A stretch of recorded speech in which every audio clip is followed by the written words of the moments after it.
بسم الله الرحمن الرحيم. إنا أنزلنا إليك الكتاب بالحق لتحكم بين الناس بما أراك الله ولا تكن للخائنين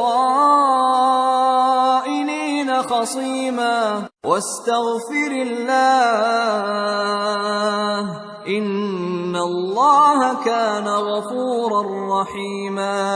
اے پیغمبر، ہم نے تم پر سچی کتاب نازل کی ہے تاکہ اللہ کی ہدایات کے مطابق لوگوں کے مقدمات فیصل کرو، اور دیکھو دغابازوں کی حمایت میں کبھی بحث نہ کرنا، اور اللہ سے بخشش مانگتے رہو، بے شک اللہ بخشنے والا ہے، بڑا مہربان ہے۔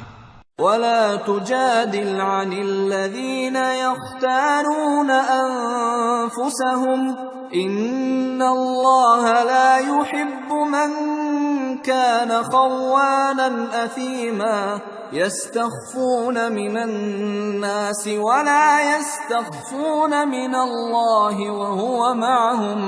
وهو معهم إذ يبيتون ما لا يرضى من القول وكان الله بما يعملون محيطا۔ اور جو لوگ اپنے ہم جنسوں کی خیانت کرتے ہیں ان کی طرف سے بحث نہ کرنا، کیونکہ اللہ دغاباز اور گناہگار کو دوست نہیں رکھتا۔ یہ لوگوں سے تو چھپتے ہیں اور اللہ سے نہیں چھپتے، حالانکہ جب یہ راتوں کو ایسی باتوں کے مشورے کیا کرتے ہیں جن کو وہ پسند نہیں کرتا تو وہ ان کے ساتھ ہوا کرتا ہے، اور اللہ ان کے تمام کاموں کا احاطہ کیے ہوئے ہے۔ ہا انتم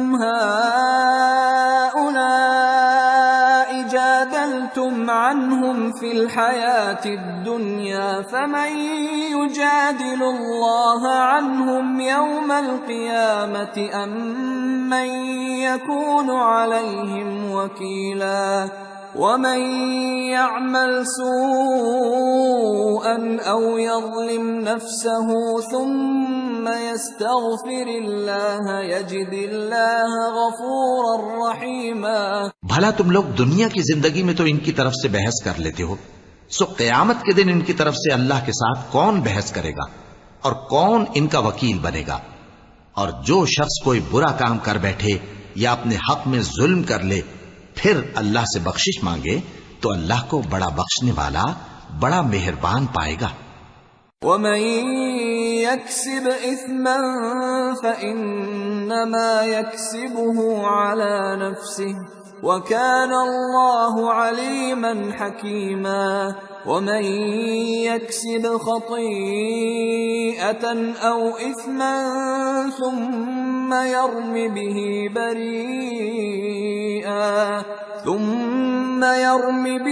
بَرِيئًا فَقَدِ احْتَمَلَ بُهْتَانًا وَإِثْمًا مُبِينًا۔ اور جو کوئی گناہ کرتا ہے تو اس کا وبال اسی پر ہے، اور اللہ سب کچھ جاننے والا ہے، حکمت والا ہے۔